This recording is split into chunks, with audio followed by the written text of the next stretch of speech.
السلام علیکم ورحمۃ اللہ وبرکاتہ۔ اشہد ان لا الہ الا اللہ وحدہ لا شریک لہ ونشہد ان محمدا عبدہ ورسولہ۔ اما بعد فاعوذ باللہ من الشیطان الرجیم۔ بسم اللہ الرحمن الرحیم۔ إنا أنزلناه في ليلة القدر وما أدراك ما ليلة القدر ليلة القدر خير من 1000 شهر تنزل الملائكة والروح فيها بإذن ربهم من كل أمر سلام هي حتى مطلع الفجر۔ صدق اللہ العظیم وصدق رسولہ النبی الکریم ونحن علی ذلك من الشاہدین والشاکرین والحمد للہ رب العالمین۔ معزز سامعین اکرام،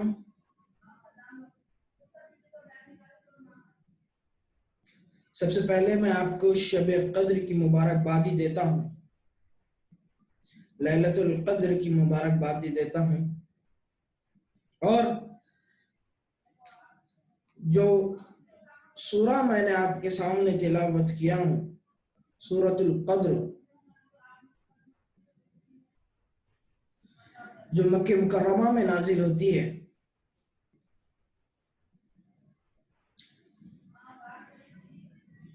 اس کا ترجمہ کرتے ہوئے اس کی تشریح کرتا ہوں اور اس کے اوپر روشنی ڈالتا ہوں۔ تو اللہ تعالیٰ نے اس میں یوں فرمایا کہ بے شک ہم نے قرآن کریم کو شب قدر میں اتارا ہے۔ بے شک ہم نے قرآن کریم کو شب قدر میں اتارا ہے، اور شوق بڑھانے کے لیے فرماتے ہیں کہ آپ کو کچھ معلوم ہے کہ شب قدر کیسی چیز ہے؟ آگے جواب ہے کہ شب قدر 1000 مہینوں سے بہتر ہے، اور وہ شب قدر ایسی ہے کہ اس رات میں فرشتے اور روح القدس یعنی جبرائیل علیہ السلام اپنے پروردگار کے حکم سے خیر کو لے کر زمین کی طرف اترتے ہیں، اور وہ شب سراپا اسلام ہے۔ وہ شب اسی صفت و برکت کے ساتھ طلوع فجر تک رہتی ہے۔ تو یہاں ہم دیکھتے ہیں کہ باہر کے جتنے بھی علماء کرام ہیں، مفتی اعظم ہیں، حافظ قرآن ہیں، معلم ہیں، عالم ہیں، وہ شب قدر کو صرف ایک رات مانتے ہیں۔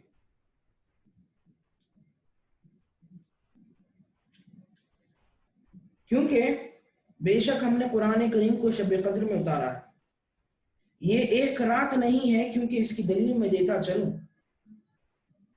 کہ اللہ تعالیٰ نے فرمایا کہ ہم نے قرآن کریم کو شب قدر میں اتارا ہے۔ تو جب ہم دیکھیں گے آپ صلی اللہ علیہ وسلم کے دور کو، صحابہ رضی اللہ تعالی عنہم اجمعین کے دور کو، تو ہمیں یہ معلوم ہوتا ہے کہ قرآن کریم آپ صلی اللہ علیہ وسلم کی دور زندگی میں، آپ صلی اللہ علیہ وسلم کے دور میں قرآن کریم کو اتارا گیا۔ تو یہ جو باہر کے علماء سمجھ بیٹھے ہیں کہ شب قدر صرف ایک رات ہے، مگر یہاں کھلے طریقے سے اللہ تعالیٰ فرما دیا ہے کہ اِنَّا أَنزَلْنَاهُ فِي لَيْلَةِ الْقَدْرِ، ہم نے قرآن کریم کو شب قدر میں لیلۃ القدر میں اتارا ہے. تو اس سے معلوم ہوتا ہے کہ لیلۃ القدر صرف ایک ہی رات نہیں ہے بلکہ آپ صلی اللہ علیہ وسلم کا دور ہے.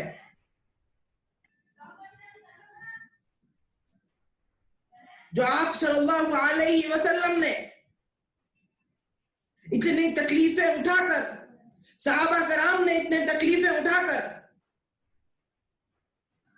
مہاجرین نے اتنے تکلیفیں اٹھا کر، انصار نے اتنے تکلیفیں اٹھا کر جو اسلام کو پھیلانے کی کوشش کی ہے، وہی دور لیلۃ القدر ہے جس میں قرآن کریم کو اتارا گیا ہے. اگر لیلۃ القدر صرف ایک ہی رات ہوتی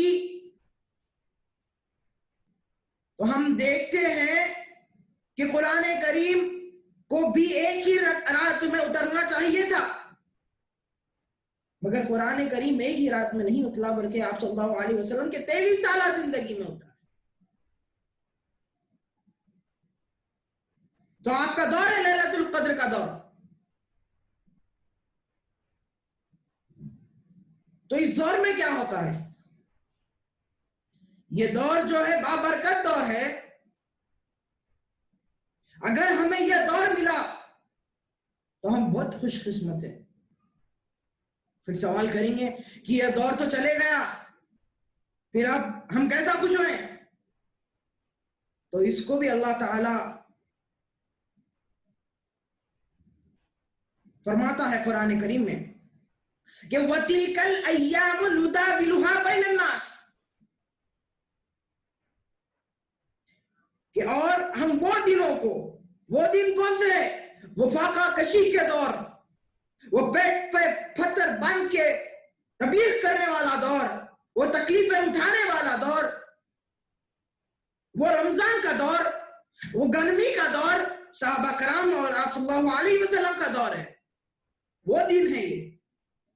تو اللہ تعالیٰ فرماتا ہے وَتِلْكَ الْأَيَّامُ نُدَاوِلُهَا بَيْنَ النَّاسِ، کہ ہم یہ دنوں کو لوگوں کے درمیان بار بار لوٹائیں گے. اسی طریقے سے آپ صلی اللہ علیہ وسلم ایک حدیث میں فرماتے ہیں کہ خیر القرون قرنی ثم الذین یلونہم ثم الذین یلونہم ثم الذین یلونہم،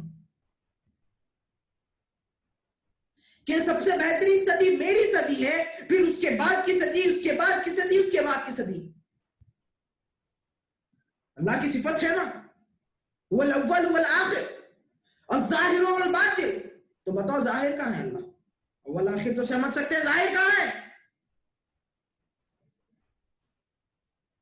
باطل تو سمجھ سکتے ہیں مگر ظاہر کہاں ہے؟ تو کیا ظاہر یہ چاند ہے، یہ سورج ہے، یہ پہاڑ ہے، یہ زمین ہے؟ نہیں، ظاہر اللہ آتا ہے تو بندے کی صورت میں آتا ہے.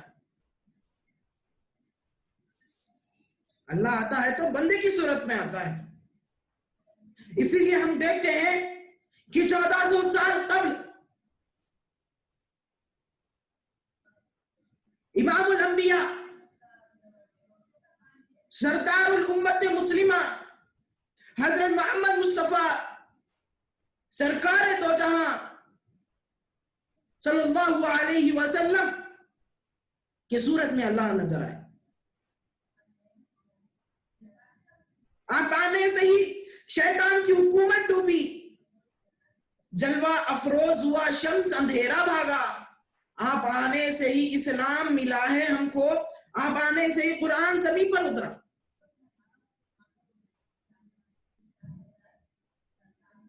تو یہ ہے لیلۃ القدر.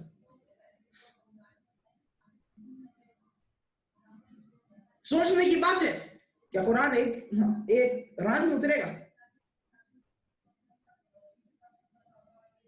تو وہ دور پانا ہے. اب کیا کرنا اب اگر وہ دور پانا ہے؟ تو آپ صلی اللہ علیہ وسلم نے فرمایا کہ ابتدا غریبوں سے بھی ہوتی ہے اور اعادہ بھی غریبوں سے ہوگا.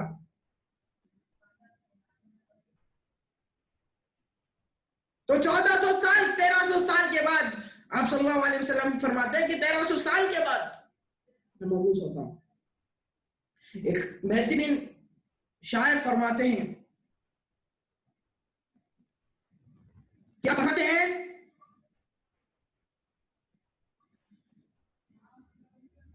کہ بت پرستی سے بچایا ہے مسلمانوں کو. غور فرمائیے گا, بت پرستی سے بچایا ہے مسلمانوں کو, ابتدا ہوگی نہ اس کی نہ اعادہ ہوگا. کون بچائے؟ آپ صلی اللہ علیہ وسلم.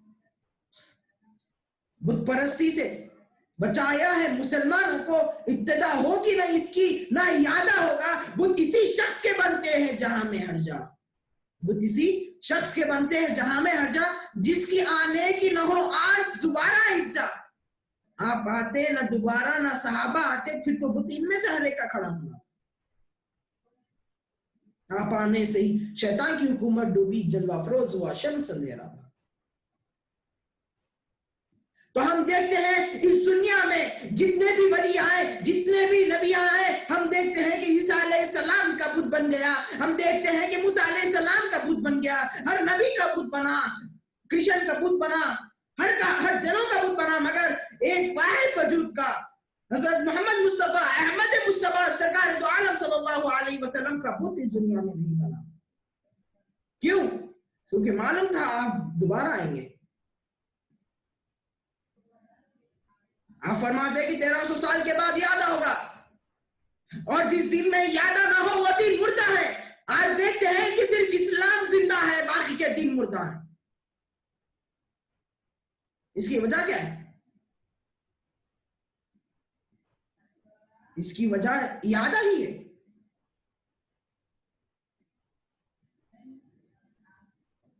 کیا ہے اس کی وجہ؟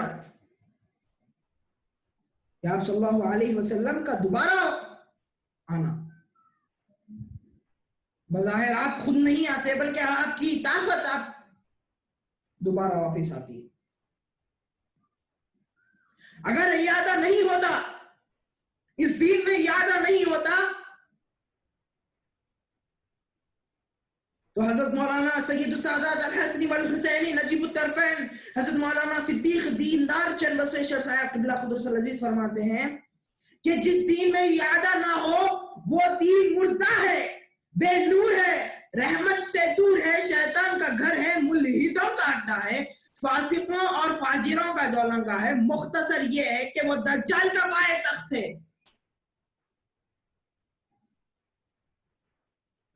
تو دجال اپنا پائے تخت بنا لیتا ہے جس دن میں یادہ نہ. کیوں؟ کیا وجہ؟ ہم دیکھتے ہیں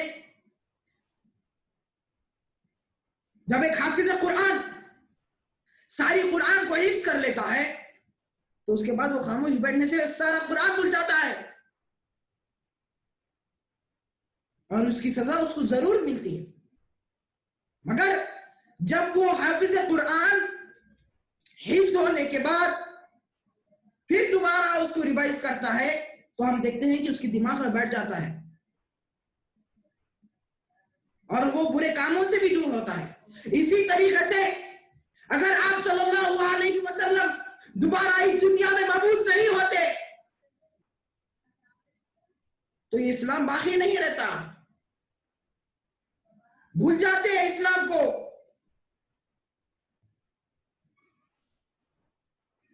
آپ کو یہ مثال بتایا نا, جیسا حافظ قرآن بھول جاتا ہے قرآن کو, ویسا ہی لوگ اسلام کو بھول جاتے تھے. ہم دیکھتے ہیں کہ 1300 سال کے بعد کئی لوگ مرتد ہو گئے تھے. ہسٹری اٹھا کر دیکھیں,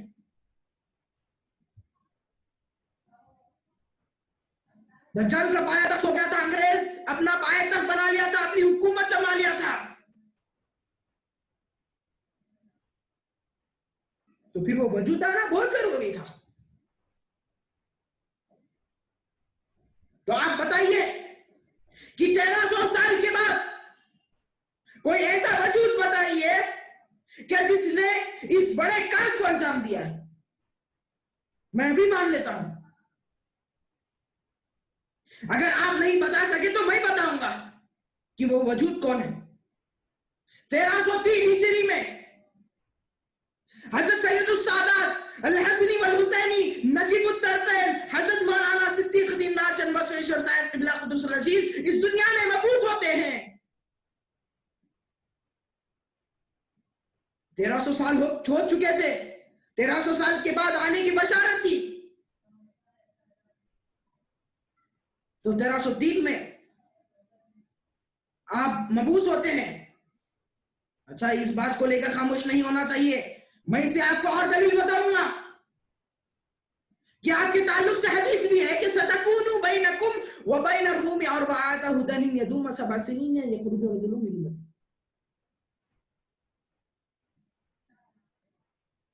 کہ تم میں اور نصارہ میں 4 لڑائی ہوگی اور وہ 7 سال چلے گی. تب میری امت میں ایک شخص کھڑا ہوگا جس کے سینے گلے پر سیاہ خال ہے، 2 سوتی عبائے پہنا ہوا ہوگا. ایسا معلوم ہوگا گویا کہ وہ یہودیوں میں سے. تو آپ بتائیے 1300 سال کے بعد ایسا وجود آیا کیا؟ اگر آپ بتائیں گے تو ہم ابھی مان لیں گے. جیسا بڑے بڑے ولی آئے ہیں، حضرت خواجہ بند نواز، حضرت خواجہ غریب نواز رحمت اللہ علیہ، اور ایسے بڑے بڑے ولی آئے، تو ویسا ہی ولی آپ 1300 سال کے بعد بتائیں کہ جو اس بڑے کام کو انجام کر رہا. صرف آپ حضرت صدیق دینار چند مسیح صاحب قبلہ قدرت العزیز کے علاوہ کوئی نہیں ہے. وہ آپ ہی، آپ کا ہی وجود ہے جو 1303 میں اس دنیا میں مبعوث ہوا. اور ہم دیکھتے ہیں کہ لیلۃ القدر کا جو مضمون چل رہا ہے، لیلۃ القدر کی شان میں انگریز بھاگا تھا. معلوم ہے یہ بات کہ لیلۃ القدر کی شان میں جب 12 کا بجاتا لنکا، جب 12 بج گئے تھے، تو جب انگریز اس ہندوستان کو چھوڑ کر بھاگا، تو کس کی بدولت؟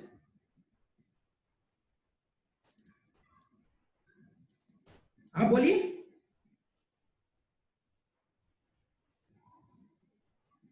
تو وہ آپ کی بدولت ہے، حضرت صدیق دینار چند مسیح صاحب قبلہ قدرت العزیز کی بدولت ہے.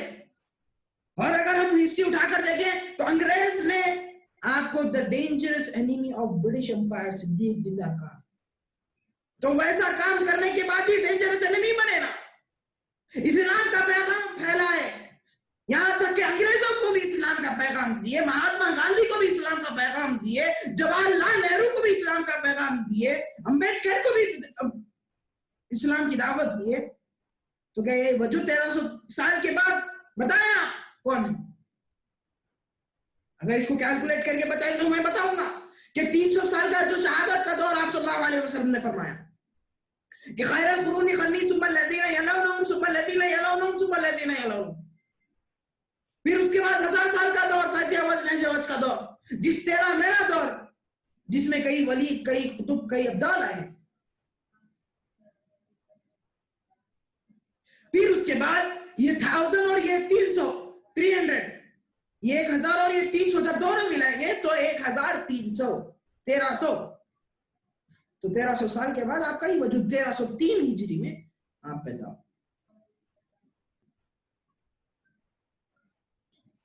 تو پھر یہی ہے یادہ. لوگ سمجھ رہے نہیں ہیں، سمجھنے کی ضرورت ہے. اگر آپ صلی اللہ علیہ وسلم فرمائے کہ میں 1300 سال کے بعد دنیا میں مبعوث ہوں گا، آپ فرمائے کہ یادہ ہوں گا، تو بتائیں وہ وجود کو نہیں یادہ ہوا. سو اگر آپ بتا لیے تو میں مانوں گا.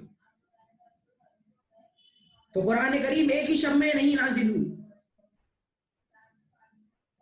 بلکہ ہم دیکھتے ہیں کہ آپ صلی اللہ علیہ وسلم کا پورا دور میں قرآن کریم نازل، 23 سالہ دور میں قرآن کریم نازل. تو لیلۃ القدر صرف ایک ہی رات نہیں ہے، بلکہ وہ آپ صلی اللہ علیہ وسلم کا دور. پھر اس کے بعد ہم آگے دیکھتے ہیں کہ وما ادراک ما لیلۃ القدر. اور یہاں پر فرمایا گیا ہے کہ اور شوق بڑھانے کے لیے فرماتے ہیں کہ آپ کو کچھ معلوم ہے کہ شب قدر کیسی چیز ہے. تو یہاں شب قدر کے بارے میں بتایا گیا ہے کہ آپ صلی اللہ علیہ وسلم سے فرمایا گیا ہے کہ کیا آپ کو معلوم کہ لیلۃ القدر کیسی چیز ہے؟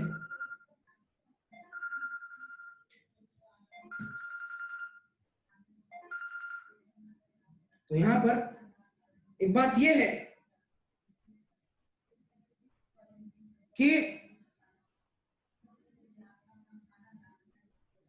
آپ صلی اللہ علیہ وسلم خاتم النبیین ہے، امام المرسلین ہے، سید الرسول ہے، قائد المرسلین ہے، تو کیا اللہ آپ سے پوچھتا ہے کہ وما ادراک ما لیلۃ القدر، اور آپ کو کچھ معلوم ہے کہ شب قدر کیسی چیز ہے؟ تو جب اس میں غور کریں گے تو یہ ایسا نہیں ہے. اللہ تعالیٰ آپ صلی اللہ علیہ وسلم سے سوال نہیں کر رہا کہ کیا آپ کو معلوم ہے. آپ صلی اللہ علیہ وسلم کو سب کچھ معلوم تھا.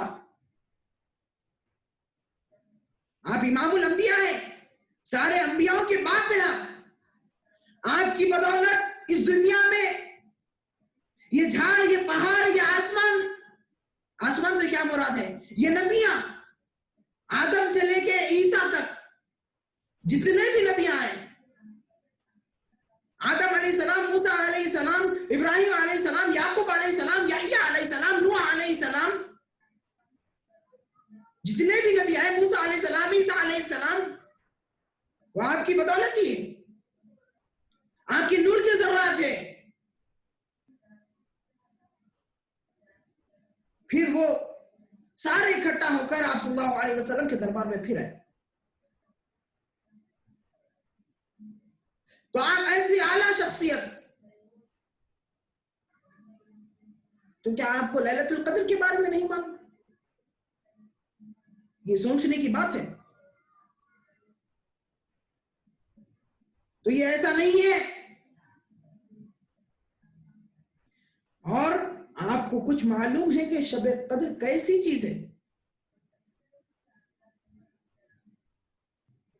پھر اس کے بعد آگے اللہ تعالیٰ فرماتا ہے لیلۃ القدر خیر من الف شہر. کیا آگے جواب ہے کہ شب قدر 1000 مہینوں سے بہتر ہے. تو الف کہتے ہیں 1000، عربی کا لفظ ہے الف، 1000 کو کہتے ہیں. اور اس میں ایک بات غور کی ہے کہ لیلۃ القدر ایک رات جو 1000 مہینوں سے بہتر ہے. یہ اس کے اوپر کچھ تشریح روشنی ڈالتا ہوا آگے بڑھتا ہوں. تو میں آپ کو بتایا کہ یہ شب قدر جو ایک رات ہے، وہ ایک رات نہیں بلکہ آپ صلی اللہ علیہ وسلم کا دور ہے. اس کی دلیل میں دیا تھا کہ انا انزلنا فی لیلۃ القدر، کہ ہم نے قرآن کریم کو لیلۃ القدر میں اتارا ہے. تو کیا قرآن کریم ایک ہی رات میں اتری ہے؟ نہیں، بلکہ آپ صلی اللہ علیہ وسلم کے دور میں اتری ہے. تو جب ہم دیکھتے ہیں کہ جب ہمیں آپ صلی اللہ علیہ وسلم کا دور ملتا ہے جس میں اللہ ظاہر ہوتا ہے، اللہ کی صفت ظاہر ہے، اللہ شہادت میں ہوتا ہے، تو جب ہم دیکھتے ہیں کہ وہ 1000 مہینوں سے بہتر رات ہے، وہ 1000 مہینوں سے بہتر دور ہے.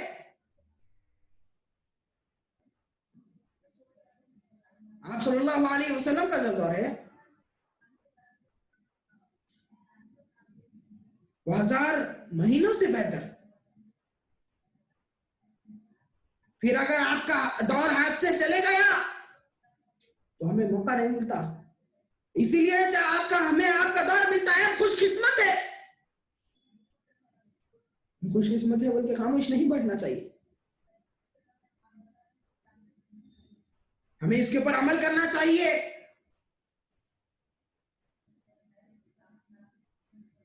جب ایک عورت کو بچہ ہوتا ہے تو ہم دیکھتے ہیں کہ وہ خوش ہے. تو کیا خوش ہے بول کر وہ بچے کو چھوڑے گی؟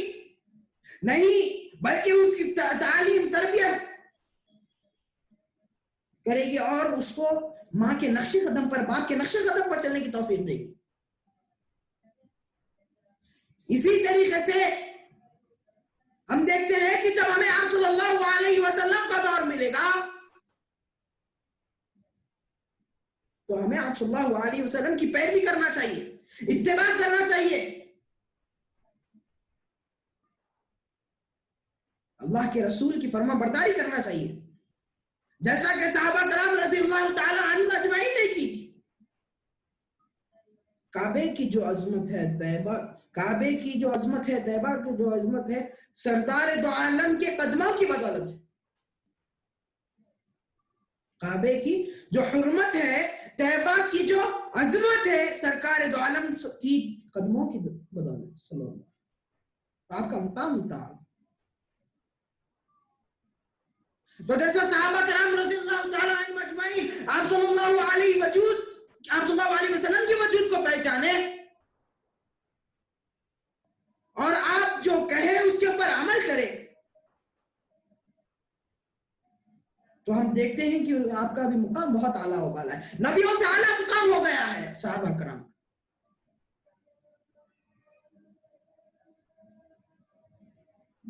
تو ہمیں جب یہ دور ملے گا، جب آپ صلی اللہ علیہ وسلم کا دور ملے گا، تو ہمیں بھی آپ کی اتباع کرنا چاہیے۔ پھر ہمارا مقام ہم خود نہیں جانتے ہیں، ایسا مقام خود ہی کو کر بلند اتنا کہ ہر تقدیر سے پہلے، خود ہی کو کر بلند اتنا کہ ہر تقدیر سے پہلے خدا بندے سے خود پوچھے، بتا تیری رضا کیا ہے؟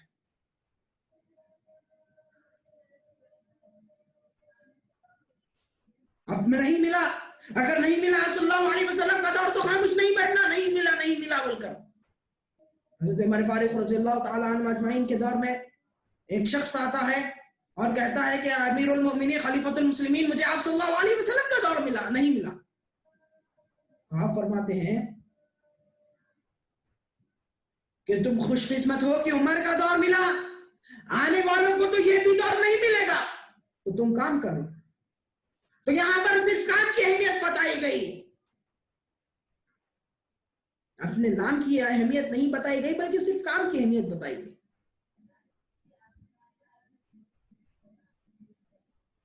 تو کیا کام ہے، کیا کرنا ہے؟ اگر ہمیں آپ صلی اللہ علیہ وسلم کا دور بھی نہیں ملا، تو ہمیں بھی وہی کام کرنا ہے جو آپ صلی اللہ علیہ وسلم نے بتایا ہے۔ تو آپ نے کیا بتایا؟ آپ نے نماز پڑھو بتایا، آپ نے قرآن پڑھو بتایا، آپ نے حج کرو بتایا، آپ نے زکوٰۃ دو بتایا، آپ نے غریبوں کی مدد کرو بتایا، آپ نے یتیموں کی مدد کرو بتایا، آپ نے ہر چیز بتایا۔ مگر یہ ایک بار کا واقعہ ہے کہ ایک صاحب آپ صلی اللہ علیہ وسلم فرماتے ہیں کہ میں تمہیں اتنی نعمت دوں کہ صفا اور مروہ سے بھی زیادہ تمہیں نیکیاں ملتی ہیں، وہ کام بتاؤں کیا؟ تو صحابہ فرماتے ہیں جی بتائے، ضرور، کیونکہ اتنے زیادہ نیکیاں۔ تو آپ فرماتے ہیں تو تم بولو کیا ہوگے؟ آپ صلی اللہ علیہ وسلم صحابہ سے فرماتے ہیں کہ آپ بولیے کیا ہونا چاہیے وہ نیکی؟ تو کوئی صحابہ پوچھتے زکوٰۃ، کوئی بولتے نماز، کوئی حج بولتے۔ تو جب آپ صلی اللہ علیہ وسلم فرماتے ہیں کہ اگر تمہیں صفا اور مروہ سے بھی زیادہ نیکیاں ہونا چاہیے، تو تم ایک ہندو کو مسلمان کرو، ایک غیر قوم کو مسلمان کرو۔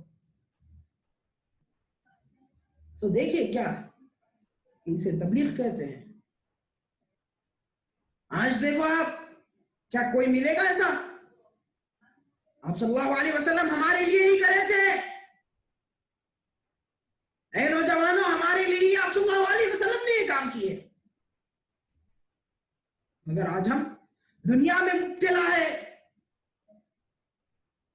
قرآن کریم نہیں پڑھ رہے ہیں، حدیثیں نہیں پڑھ رہے ہیں،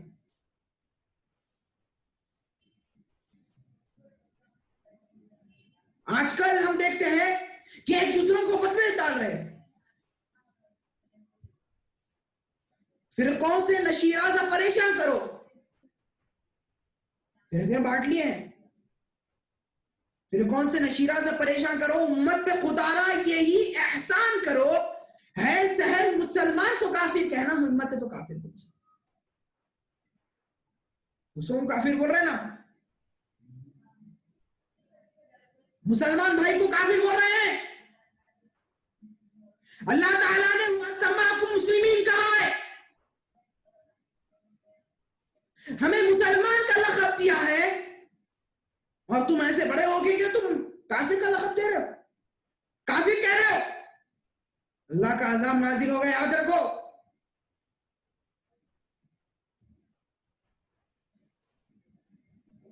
تو ایک ہے سہل مسلمان کو کافر، ہمت ہے تو کافر کو مسلمان کرو، ہمت ہے تو کافر کو مسلمان کرو، ایک کافر کو مسلمان کرو۔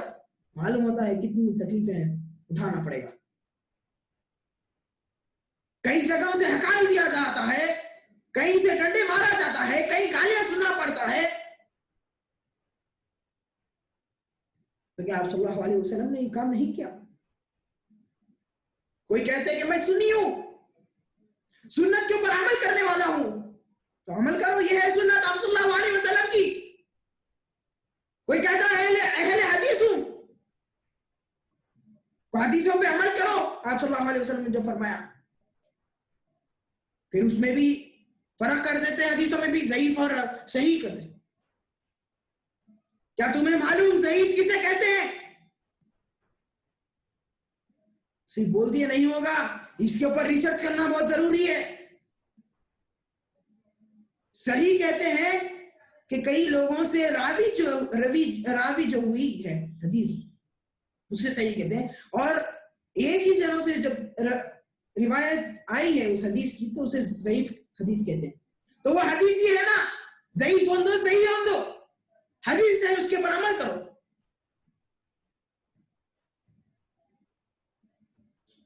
تو یہاں پر صرف اپنے آپ کو فرقوں میں بانٹ دے رہے ہیں، فرقوں میں روح نہیں ہے، فرقوں میں روح نہیں ملتی۔ ایک ہو جاؤ سبھی ایک ہے اللہ سب کا، سارے عالم کے لیے سرور عالم ہے ایک، سارے اوتار اور نبیوں کو خدا نے بھیجا، ان پہ نازل جو ہوئی ساری کتابیں سچے، اپنے اللہ کو کرو یاد سب مل کر۔ آمنت باللہ و ملائکتہ و کتبہ و رسلہ والیوم الآخر وقول شیء۔ تو جب ہم ایک ہیں، ہم دیکھتے ہیں کہ 700 ایسے چیزیں ہر فرقے کے مسلمان کی، 701 ایسی چیزیں جو ملتی جلتی ہے، مگر ہم جب کافروں میں دیکھیں تو ان کا کسی کا ایک خدا ہے تو کسی کا 2 خدا، کسی کا 300 خدا ہے، کسی کا 12,000 خدا ہے، ہم تو صرف ایک ہی خدا کو مانتے ہیں اور ہماری 700 چیز ایسی چیزیں ایک ہے۔ تو پھر ایک کیوں نہیں ہو رہے؟ ہم دیکھتے ہیں کہ کافر ایک ہو کے کام کرتے ہیں،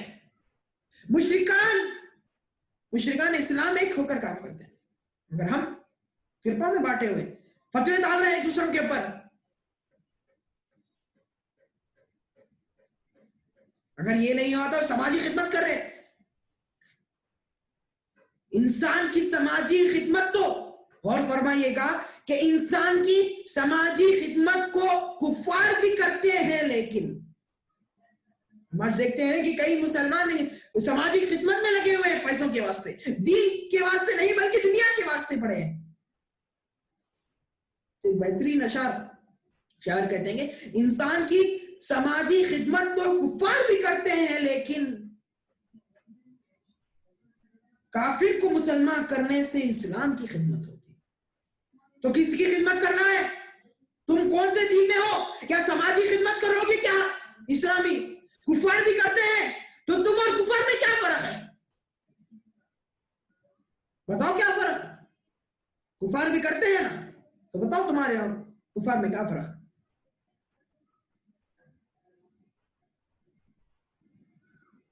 جبکہ ہمارا قرآن ہے کہ ہمارا قبلہ ہے کہ ہماری کتاب ہے کہ ہمارا رسول ہے کہ ہمارا کلمہ ہے کہ تو پھر ہم الگ کیوں؟ اللہ تعالیٰ نے فرمایا کہ آپ صلی اللہ علیہ وسلم نے بھی اس بات کو فرمایا کہ اشداء علی الکفار، کافروں کے اوپر سخت رہو، رحماء بینہم، آپس میں نرم رہو، مگر یہاں تو الٹا ہے۔ اسی وجہ سے ہم آج غالب نہیں آ رہے 3 مٹھی بھر پر۔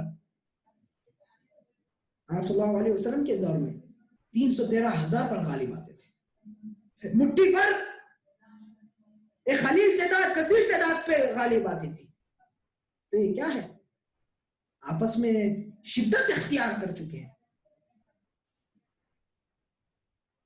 تو سنی ہے، میں بریلوی ہوں، تو دیوبند ہے، تو اہل حدیث ہے.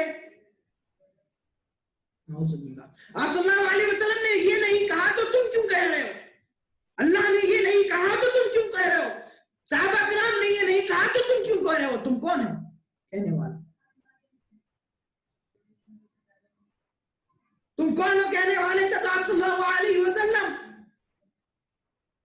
امت مسلمہ کے تو سردار ہے، خاتم الانبیاء ہے، قائد المرسلین ہے،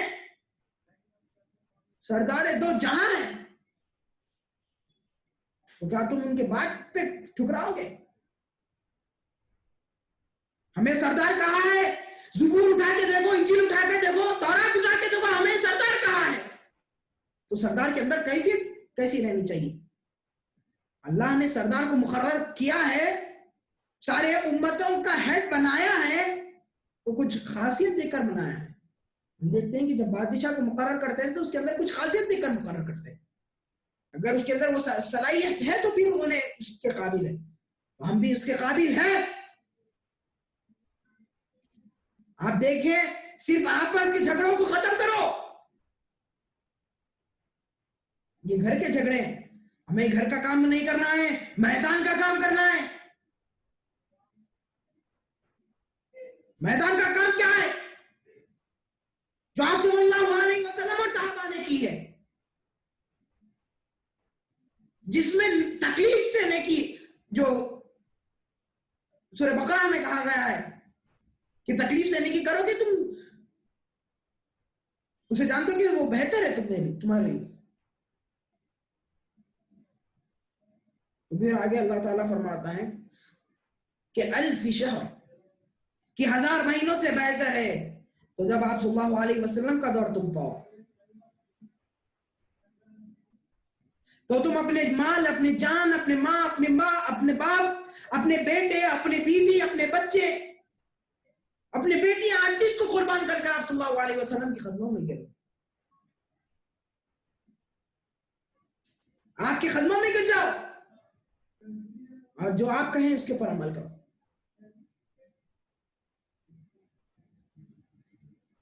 پھر جیسا کہ صحابہ کرام رضی اللہ تعالیٰ عنہ اجمعین نے کی ہے،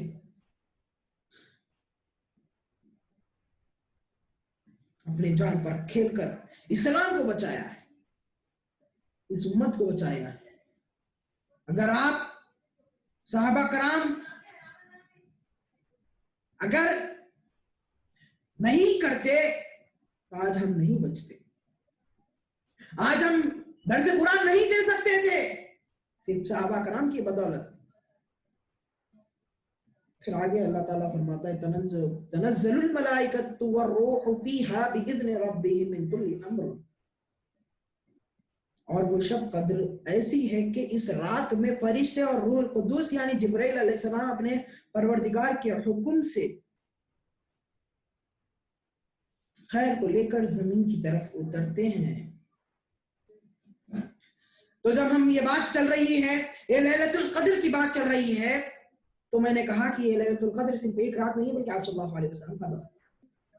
تو اب اگر ہمیں یہ پروف کرنا ہے کہ تنزل الملائکۃ والروح فیہا بإذن ربہم من کل امر، تو ہم دیکھتے ہیں کہ آپ صلی اللہ علیہ وسلم کے دور میں جنگ بدر کے مقام پر جب جنگ ہوئی تو اللہ تعالیٰ نے پہلے 500 فرشتے بھیجے ہیں جبرائیل علیہ السلام کے ساتھ، پھر 500 فرشتے بھیجتے ہیں حضرت میکائیل علیہ السلام کے ساتھ. تو یہاں پر فرشتوں کا نزول ہو رہا ہے، تو اس سے معلوم ہوتا ہے کہ یہی لیلۃ القدر ہے.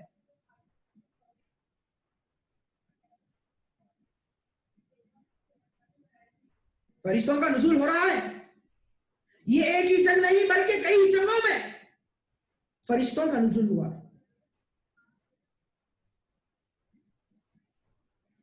تو یہ دور آپ صلی اللہ علیہ وسلم کا دور ہے. پھر وہ روح آتی ہے تو شاہوں کو شکست دیتی ہے. تو کیا ہے یہ روح؟ قرآن کریم ہے. قرآن کریم ہم دیکھتے ہیں کہ جب ہم پڑھتے ہیں قرآن کریم، ایک مردہ انسان جب پڑھتا ہے، جو انسان کی شکل میں جانور ہوتا ہے، جب وہ قرآن کریم پڑھتا ہے تو وہ انسان کی شکل میں انسان ہوتا ہے.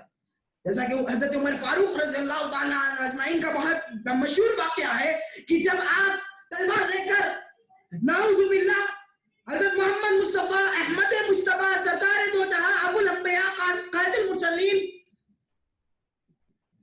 صلی اللہ علیہ وسلم کو قتل کرنے نعوذ باللہ جاتے ہیں، تو راستے میں ایک عورت ملتی ہے کہ اے عمر کہاں جا رہے؟ واقعے کے اوپر غور کریے گا کہ روح کے بارے میں آپ کو بتانا چاہ رہا ہوں کہ روح کیا ہے. تو جب جاتے ہیں اور وہ عورت آپ کو ملتی ہے اور عورت پوچھتی ہے کہ اے عمر کہاں جا رہے ہو، تو حضرت عمر فاروق رضی اللہ تعالی عنہ جیسے بہت آپ صلی اللہ علیہ وسلم نے ایک رات قبل دعا کرتے ہیں کہ اللہ کی بارگاہ میں کہ اللہ ہمیں دو عمر جیسے ایک عمر دے، ایک ابو جہل ایک حضرت عمر فاروق رضی اللہ، کیونکہ ابو جہل کا بھی نام عمر تھا. تو جب کہتے ہیں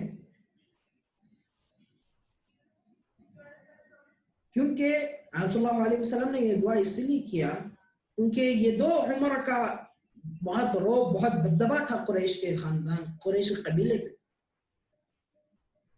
آپ دونوں یہ دو جو بھی بولتے اس کے اوپر قریش مکہ عمل کرتی تھی. تو اس لیے اللہ کے رسول نے یہ دو عمر کا تذکرہ کیا اور دعا کی. تو جب حضرت عمر فاروق رضی اللہ تعالی عنہ اجمعین کو وہ عورت ملتی ہے تو اس کے بعد وہ عورت کہتی ہے کہ اے عمر کہاں جا رہے ہو؟ تو حضرت عمر فاروق رضی اللہ تعالیٰ کہتے ہیں کہ کیونکہ آپ ڈرتے نہیں تھے، کسی سے بھی ڈر نہیں تھا، آپ کا جلالی طبیعت کے تھے. تو فرماتے ہیں کہ میں نعوذ باللہ آپ صلی اللہ علیہ وسلم کا قتل کرنے جا رہا ہوں. تو جب وہ عورت کہتی ہے کہ اے عمر تم پہلے اپنے گرہبان میں جھانک لو، تم اپنے گھر میں جھانک لو کہ تمہاری بہن ہی خود قرآن کی تلاوت کر رہی ہے. تو جب حضرت عمر فاروق رضی اللہ تعالیٰ عنہ اجمعین کو غصہ آیا، کیونکہ پہلے ہی غصے میں تھے، یہ ایسا ہوا کہ آگ میں تیل ڈالے اور آگ بھڑکنے لگی. تو پھر آپ جب نکلے وہاں سے اپنے بہن کے گھر کی طرف تو دیکھا کہ ہاں قرآن کریم پڑھ رہی ہے، آواز آ رہی ہے. تو اندر گھستے ہی بہن کو اور بہن کے شوہر کو بہت مارتے ہیں. پھر اس کے بعد واپس ہوتے ہیں، پھر افسوس آتا ہے، پھر اپنے بہن کے گھر کو جا کے بولتے ہیں کہ کیا پڑھ رہی ہو، سنو مجھے بھی سنو. تو آپ کی بہن کہتی ہے کہ جا کے پہلے وضو کر کے آؤ، وضو کا طریقہ بتاتی ہے، غسل کراتی ہے. پھر آنے کے بعد جب قرآن کریم پڑھتے ہیں، طٰہٰ کا جب سورہ پڑھتے ہیں تو ہم دیکھتے ہیں کہ ان کا دل نرم ہو جاتا ہے، روح آتی ہے تو شاہوں کو شکست دیتی ہے. تو یہی معاملہ ہے کہ جب آپ نے اس قرآن کریم کو سنا تو آپ نے فوراً اٹھ کر آپ صلی اللہ علیہ وسلم کے دربار میں پہنچتے ہیں اور آپ کے قدموں میں گرتے ہیں اور فرماتے ہیں اللہ کے رسول مجھے اسلام میں داخل کرو، مجھے کلمہ پڑھاؤ، کلمہ لا الہ الا اللہ محمد رسول اللہ پڑھو، مجھے اسلام میں داخل ہونا ہے، یہ سچا دین ہے، یہ سچا مذہب ہے. تو دیکھیں کیا ہے روح، یہی ہے انسان کے اندر روح پھونکتی ہے قرآن. اسی لیے قرآن میں ہو غوطدن اے مرد مسلم، اللہ کرے تجھ پتا جتے تو کرتا. تو یہ معاملہ ہے، اس لیے کہتے ہیں کہ قرآن بار بار پڑھتے جاؤ، پختگی ایمان کی پختگی ہوتی ہے. بار بار پڑھتے جاؤ، قرآن کا ورد لگاتے جاؤ، اس سے تمہارے اوپر کئی راز کھلتے ہیں، کھلے جاتے ہیں اسرار نہانی. گیا دور حدیث لنترانی، ہوئی جب پہلی خودی نمودار وہی مہدی وہی آخر. تو یہاں پر بہرحال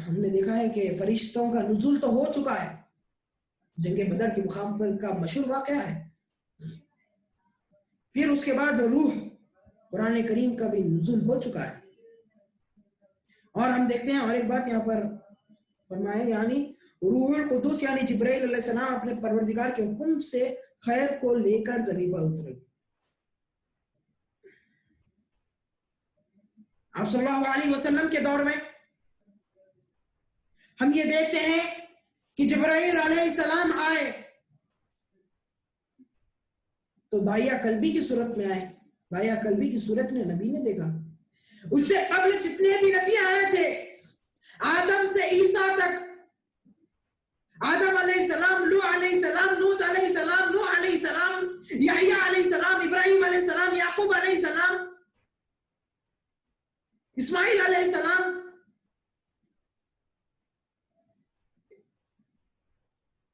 جتنے بھی نبی آئے وہیں پر وہ نبیوں کے اوپر بھی وہی نازل ہوئی. اگر جبرائیل علیہ السلام نے انسانی شکل لے کر نہیں آیا، کئی کے پاس، کسی کے پاس ہم دیکھتے ہیں کہ وہ کوے کی صورت میں، کسی بھی صورت میں آتے، مگر انسان کی صورت میں نہیں ہے.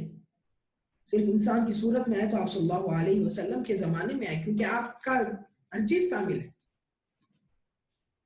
تو جب ہمارا ہر چیز کامل ہے تو یہ بھی کامل ہونا چاہیے نا.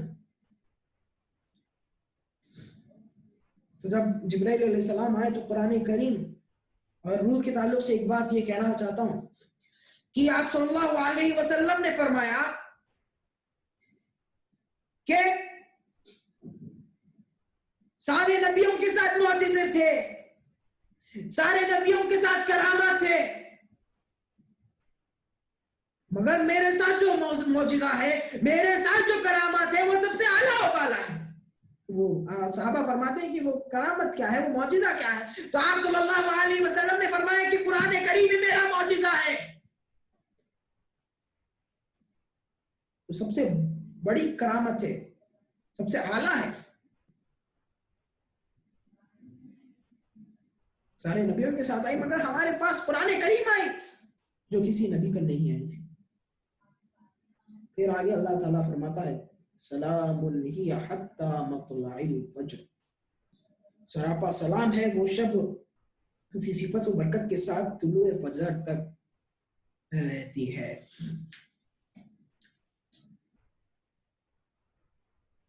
تو سلامتی کہہ رہے ہیں طلوع فجر تک. طلوع کہتے ہیں اٹھنے کو، فجر کے وقت. تو یہ اس کے اوپر اگر ہم غور کریں گے کہ طلوع فجر جو ہے اسلام کا بول بالا ہونا، اسے طلوع فجر کہتے ہیں. اسلام کا جھنڈا لہرانا اسے طلوع فجر کہتے ہیں. اسلام کی بڑائی کرنا اسے طلوع فجر کہتے ہیں. اسلام کا کسی ملک پہ غالب ہونا اسے طلوع فجر کہتے ہیں. تو یہاں کہ اللہ تعالیٰ فرماتا ہے سلام ہی حتی مطلع الفجر،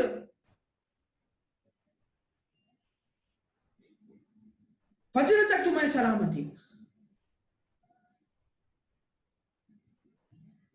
1400 سال قبل جب آپ صلی اللہ علیہ وسلم اور صحابہ کرام رضی اللہ تعالیٰ عنہم اجمعین تکلیف اٹھاتے رہے، تبلیغ کرتے رہے، ہجرت کرتے رہے، غزوات جہاد بھی کریں، تو جب طلوع فجر ہوا تو سارا کام عمل میں آ گیا، ختم، اختتام پر ہو گیا. تو اللہ تعالیٰ طلوع فجر تک سلامتی دے رہا ہے. کسے؟ صحابہ کرام رضی اللہ تعالیٰ.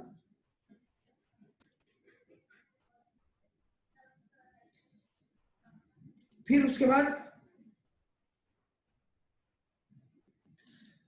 کے بعد ہم دیکھتے ہیں کہ طلوع فجر وہاں تو ہو چکی ہے، ابرستان میں طلوع فجر ہو چکا ہے، اسلام کا بول بالا ہو چکا ہے، اور شیطان کا منہ کالا ہو چکا ہے، تو اس کے بعد ہمیں صرف ایک ہی ملک کو فتح اسلام کر خاموش نہیں ہونا چاہیے۔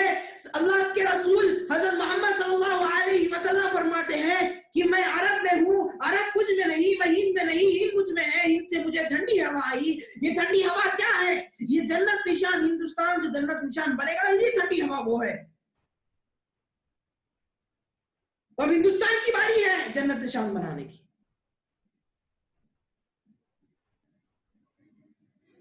اب ہندوستان جنت نشان بننا چاہیے، تو پھر کیا کرنا چاہیے؟ صرف بولنے تو نہیں ہوگا، کام کرنا چاہیے۔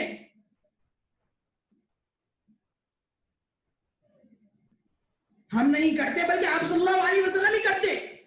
ہمیں تو معلوم ہے کہ آپ صلی اللہ علیہ وسلم کرتے، مگر ہم ذریعہ بننا چاہیے، طلوع فجر کرنا چاہیے، اسلام کا بول بالا کرنا چاہیے، شیطان کا منہ کالا کرنا چاہیے اس ہندوستان میں۔ اور ہم دیکھتے ہیں کہ آج ساری دنیا میں سخت تکلیف آپ صلی اللہ علیہ وسلم کی روح کو یہی ہندوستان سے ہو رہی ہے۔ کئی بتوں کو پوج رہے ہیں۔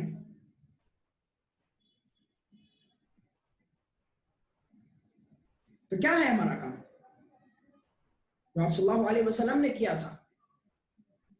پھر 1300 سال کے بعد 1400 سال ہو چکے ہیں، اب ہمارا وقت ہے، ہمیں کام کرنا چاہیے۔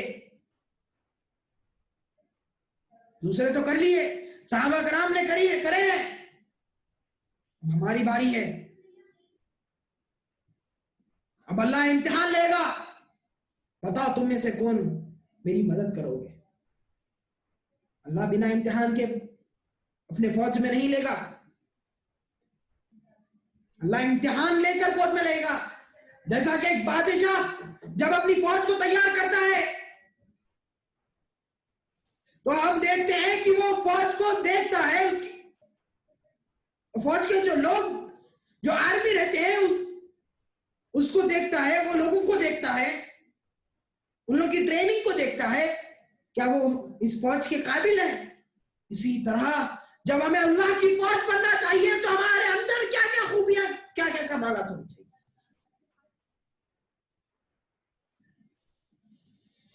آج اس سے محروم ہے لوگ،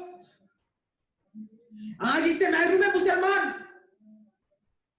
ہمیں بڑا میدان مارنا ہے، ہندوستان کو جنت نشان بنانا ہے، طلوع فجر کرنا ہے ہندوستان میں۔ اگر آج غفلت کی نیند سو رہے ہیں، خواب غفلت، علامہ اقبال فرماتے ہیں کہ خواب غفلت میں سوئے ہوئے مومن، خواب غفلت میں سوئے ہوئے مومنوں، عیش و عشرت بڑھانے سے کیا فائدہ؟ عیش و عشرت بڑھانے سے کچھ فائدہ نہیں ہے۔ کیا تمہارے ساتھ وہ تمہاری خبر میں آئے گا؟ کیا تمہاری مال تمہاری خبر میں آئے گا؟ کیا تمہاری بیوی تمہاری خبر میں آئے گی؟ کیا تمہارے بچے تمہاری خبر میں آئے گی؟ کیا تمہاری ماں تمہاری خبر میں آئے گی؟ کیا تمہارا جائیداد تمہاری خبر میں آئے گا؟ کیا تمہارے بڑے بڑے کارنامے تمہاری خبر میں آئیں گے؟ صرف تمہاری خبر میں آئیں گے تو صرف تمہارے عمل خبر میں آئیں گی، اس کے علاوہ اور کچھ بھی نہیں آئے گا خبر۔ اس لیے عمل کو بہتر کرو، عمل کرو، قرآن کریم کے اوپر عمل کرو، عملی قرآن بنو۔ صحابہ کرام کا وجود اٹھا کر دیکھیں کہ آپ عملی قرآن دے۔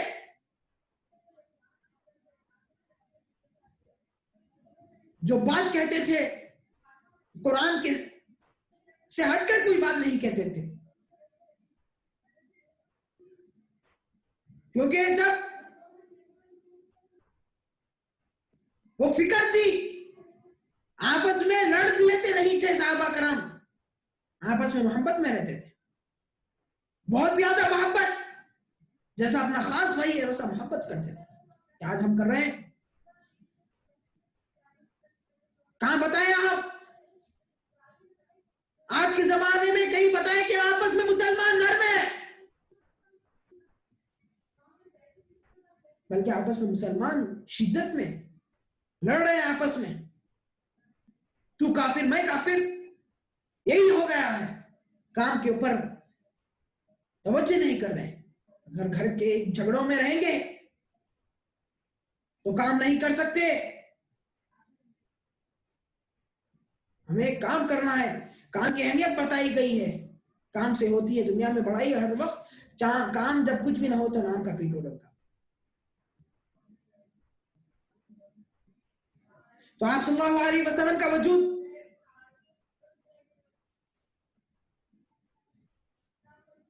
دوبارہ اس سرزمین ہندوستان پر اپنی طاقت لے کر جلوہ گر ہے، تو ہمیں ان کی اتباع کرنا چاہیے۔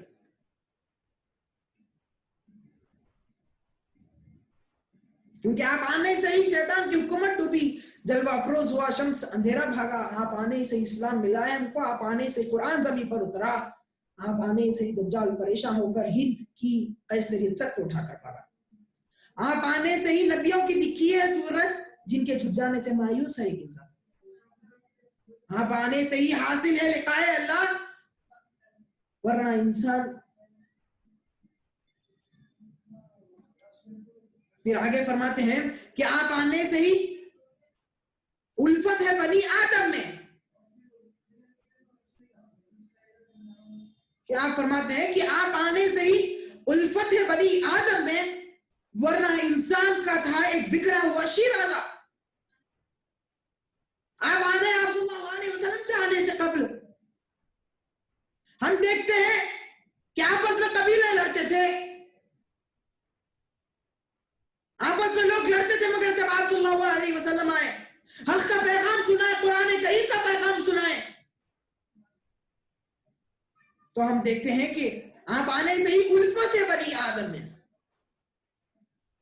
آدم کی اولاد میں الفت ہے، محبت ہے آپ آنے سے ہی، ورنہ انسان کا تھا ایک بکھرا ہوا شیرازہ۔ انسان بکھرے ہوئے تھے، ایک دوسروں سے لڑ لے رہے تھے، مگر جب آپ کا وجود دنیا میں مبعوث ہوا، جب آپ دنیا میں مبعوث ہوئے، تو ہم دیکھتے ہیں کہ کیا الفت پیدا کی ہے آپ نے بنی آدم میں۔ جب آپ صلی اللہ علیہ وسلم کہہ رہے ہیں کہ آپس میں ایک ہو جاؤ، تو تم کون ہو کہ آپس میں الگ کرنے والے، فرقوں میں بٹ چکے ہو، دوسروں کو کافر کہہ رہے ہو، بلکہ اللہ نے ہوا سماعکم مسلمین کہاں ہے تمہیں۔ ایک بار کا مشہور واقعہ ہے، حضرت عائشہ صدیقہ رضی اللہ تعالیٰ عنہ سے روایت ہے کہ آپ صلی اللہ علیہ وسلم خوش ہوتے ایک بار رہتے ہیں اور فرماتے ہیں کہ اے عائشہ جو کچھ مانگنا ہے مانگو، آج میں تمہیں عطا کروں گا۔ تو جب حضرت عائشہ سوچتے ہیں کئی دیر، کتنی بہت دیر تک سوچتے ہیں، پھر آپ صلی اللہ علیہ وسلم فرماتے ہیں کہ اے عائشہ کچھ بھی نہیں پوچھنا، تو آپ فرماتے ہیں کہ میں آپ کے یار غار سے یعنی حضرت ابوبکر صدیق رضی اللہ تعالیٰ عنہ سے ایک بار پوچھ کر آتی ہوں کہ مجھے کیا پوچھنا ہے، کیونکہ میں ایک چیز جو سوچ رہی ہوں وہ چھوٹ جا رہا ہے اور دوسری چیز چھوٹ جا رہی ہے، پھر یہ سوچ رہا ہوں تو دوسری چیز چھوٹ جا رہی ہے۔ تو آپ صلی اللہ علیہ وسلم فرماتے ہیں ہاں جا کے پوچھ کے اجازت دیتے ہیں۔ تو جب آپ صلی اللہ علیہ وسلم کے پاس سے حضرت عائشہ رضی اللہ تعالیٰ عنہ رخصت کرتے ہیں اور حضرت ابوبکر صدیق رضی اللہ تعالیٰ عنہ سے جاتے ہیں اور پوچھتے ہیں کہ ابا حضور، آپ فرماتے ہیں کہ ایسا سا واقعہ ہے کہ آپ صلی اللہ علیہ وسلم آج بہت خوش ہیں اور فرمائے کہ جو پوچھنا ہے پوچھو۔ تو جب آپ حضرت ابوبکر صدیق رضی اللہ تعالیٰ عنہ فرماتے ہیں کہ یہ ایک بات پوچھو، جب آپ صلی اللہ علیہ وسلم معراج پہ جاتے ہیں تو 3 بات ایسے ہوئے ہیں جو آپ صلی اللہ علیہ وسلم اور اللہ کے بیچ میں ایک سیکرٹ تھا۔ تو جب حضرت عائشہ فرماتے ہیں اچھا بجا میں جا کے پوچھ کر آتی ہوں۔ تو جب آپ جا کے پوچھتے ہیں آپ صلی اللہ علیہ وسلم سے، تو آپ صلی اللہ علیہ وسلم فرماتے ہیں کہ وہ ایک بات یہ ہے کہ جب تم آپس میں دلوں کو جوڑتی ہو تو تمہیں جنت ملتی ہے۔ تو جب یہ بات جا کر حضرت ابوبکر صدیق رضی اللہ تعالیٰ عنہ سے فرماتے ہیں حضرت عائشہ رضی اللہ تعالیٰ، ابا جان آپ صلی اللہ علیہ وسلم نے فرمایا کہ آپس میں دل ملانے سے ہمیں جنت ملتی ہے۔ تو حضرت ابوبکر صدیق رضی اللہ تعالیٰ، کیونکہ یہ اچھی بات ہے، آپ صلی اللہ علیہ وسلم نے اچھی بات کہا ہے، اس میں خوش ہونے کی ضرورت ہے، مگر آپ صلی اللہ علیہ وسلم کے ساتھی یار رونا شروع ہو جاتے ہیں، روتے ہیں آنسو آپ بہاتے. حضرت عائشہ رضی اللہ تعالیٰ حیران ہوتے اور پوچھتے ہیں یار غار ابو جان ابا حضور آپ کیوں رو رہے ہو؟ تو فرماتے ہیں کہ اگر آپس میں ملانے کا اتنا بڑا اجر اتنا بڑا ثواب ہے تو آپس میں توڑنے کا کیا ہے حال کیا؟ اللہ اکبر. کیا صحابہ کرام کا آپس میں دل ملایا کرو. آپس میں توڑنے سے اگر آپس میں ملانے سے اگر ہمیں جنت ہے تو آپس سے توڑنے سے کیا ہوگا؟ اگر آپس کا دل توڑیں گے تو ہمیں جہنم سے بھی بڑھ کر جو عذاب ہوگا اس سے وہ ملے گا. تو آخر میں یہ بات کہتا ہوں سارے امت مسلمہ سے یہ بات کہہ کر اپنے درس کو ختم کرتا ہوں کہ ایک ہو جاؤ سبھی ایک ہے اللہ سب کا. سارے عالم کے لیے سربر عالم ہے ایک. سارے اوتار اور نبیوں کو خدا نے بھیجا. ان پہ نازل جو ہوئی ساری کتابیں سچ ہے. اپنے اللہ کو کرو یاد سب مل کر انجام. اللہ تعالیٰ سے دعا ہے کہ اللہ تعالیٰ ہم سب سے دین کا کام لے اور قرآن کریم کو عمل کرنے کی توفیق عطا فرمائے. اس کو سمجھنے کی توفیق عطا فرمائے اور صلی اللہ علیہ وسلم کے نقش قدم پر چلنے کی توفیق عطا فرمائے اور صحابہ کرام رضی اللہ تعالیٰ عنہ مجمعین کے نقش قدم پر چلنے کی توفیق عطا فرمائے. ان الله وملائكته يصلون على النبي يا ايها الذين امنوا صلوا عليه وسلموا تسليما.